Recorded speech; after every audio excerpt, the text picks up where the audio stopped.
My name is Hamaria, and I have a confession.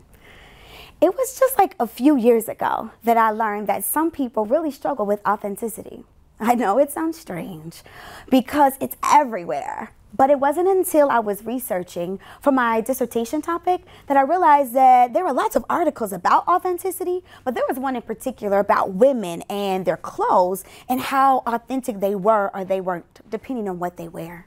I thought, wait, isn't everyone authentic? It was shocking to me. I guess it's because the way that I grew up was a little bit different than most.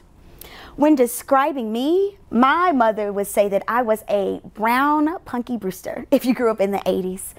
That would be Blossom if you grew up in the 90s, or a Powerpuff Girl if you grew up in the 2000s. See, I was that helpful person. My mother used to say I was quirky. She said I beat to my own drum, that I had a big personality and that I had some superpowers. You see, picture it, Sicily, 1942. No, I'm just kidding. I've always really wanted to say that in a presentation. It was really more like Chicago, small town right outside during the 1980s when I grew up. I was about 3 or 4 years old, and I remember that my father and I had a daily routine. He would get me up in the morning, he would get me dressed, he would get me ready for school, and he would take me to the front porch. I'd walk down the stairs, and then I'd walk over to the bus as he looked outside of the window to make sure that I was safe. We did this day in and day out as I was going to school. And it was one time, my mom, she was home. I think she was sick with a cold. And she got me up in the morning. And we went through pretty much the same routine, except for one little thing. When it came for me to go out the front door and walk down the stairs and go over to the bus, she took my hand. And I told her, wait, I could do it by myself. That was the very first memory that I ever had about being, I guess, true to myself or authentic. It was during my mom's final days of life, and she remembered that story. And we laughed and laughed and laughed, because I remember telling her that too, thinking to myself as a 3-year-old, maybe 4, telling my mom I can do something by myself.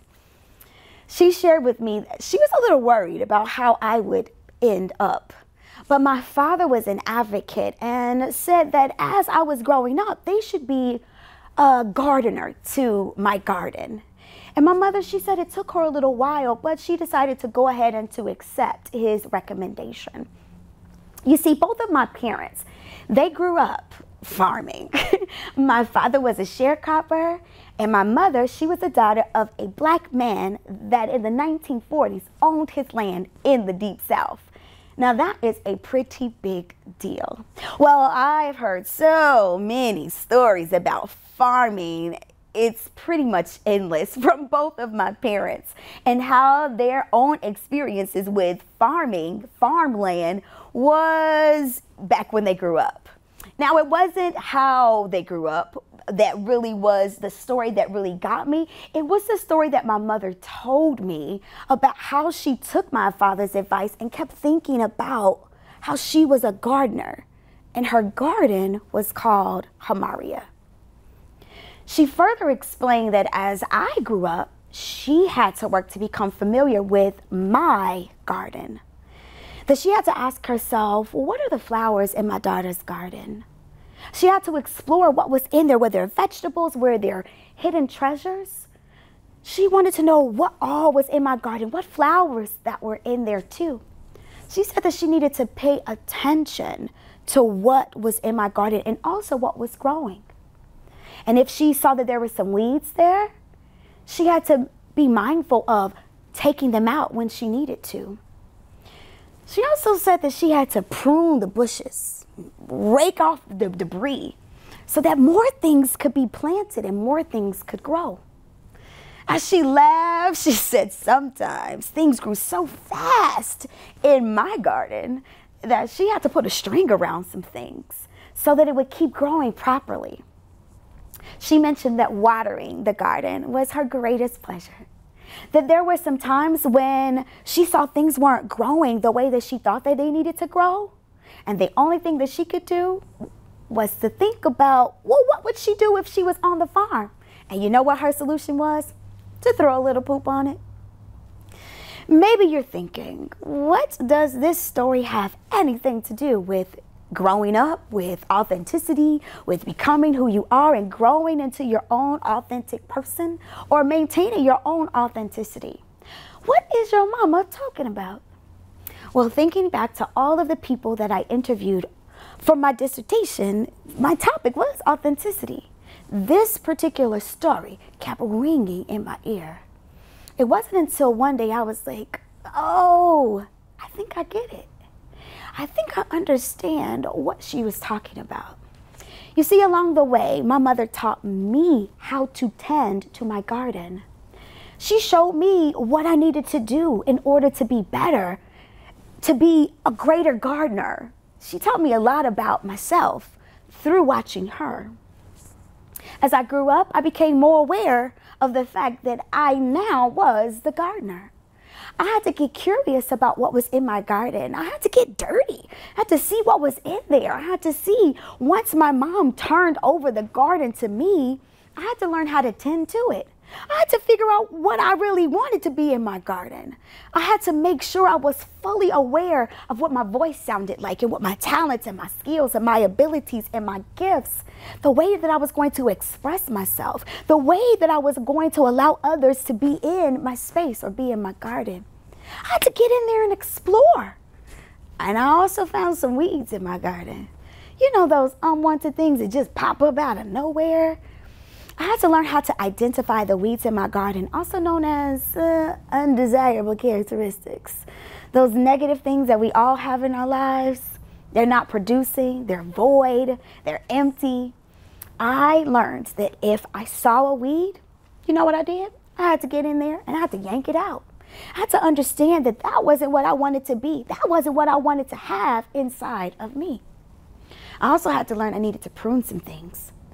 There were some things in some areas in my life that needed to be cut back. It needed to be cut down. Because other people had come to my garden and they had dropped things in there. They dropped fear and anxiety, words of I can't, or you'll never, or you won't ever do that. And I thought, wait, these are not the flowers that I planted. These were not the stories that I wanted to hear. This was not the version of myself that I wanted to keep. So I got those shears and I started to cut that out. I cut down and cut off anything that I thought was harmful to me. Sometimes that meant removing people from my life. But when I got around to it, I found, wait, if I move these people, I can plant something new. Out with the old and into something new. You know, things can grow real quick in a garden, and oftentimes they can get a little out of control. The wind and the waves and the rainstorms, they can come and topple down over anything that you've built because the weight has gotten a little too heavy. But you have to make sure that things are tied up properly. Make sure that you're paying attention enough in your garden, and so when you see that there are areas that are unsupported, you make sure you start drawing in the right people, drawing friends and families and mentors and teachers and people to make sure that you have the proper support to keep lifting you up. When watering is so vital to any person's garden, to make sure that you're strong and that you're healthy. But you also have to be careful who is watering your garden. Because everything that's wet doesn't mean that it's good for you.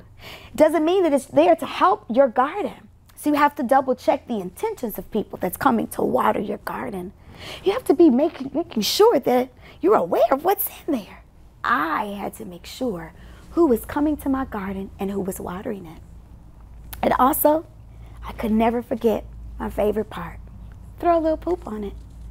We all go through things in our life. Sometimes there are areas that need to be fertilized. If you need a fresh start, throw a little poop on it. If you don't know really what you want to do, go throw a little poop on it. Although it smells bad, it feels terrible when you have to go through these things. You want to make sure that you are replenishing any areas that are not growing. So basically, my mother taught me a lesson that I learned during my research. I learned that authenticity is an ever-evolving process. It's important that you make sure that you get familiar with who you are inside. What's inside of you? What does your garden look like? Have people come into your garden and put things in it? Are you proud of your garden? Are you a good representation of really who you are? Do you put out in the world who you really want to be? Remember, the garden is a part of the process, but you get to choose what you are and who you are in this process. Are you happy or unhappy? Are some things that not growing? Are there some things that are not producing? Well, you may not have grown up like me, kind of already thinking that people were authentic, but I have some tips for you. Remember that you are the gardener. So get in there and figure it out.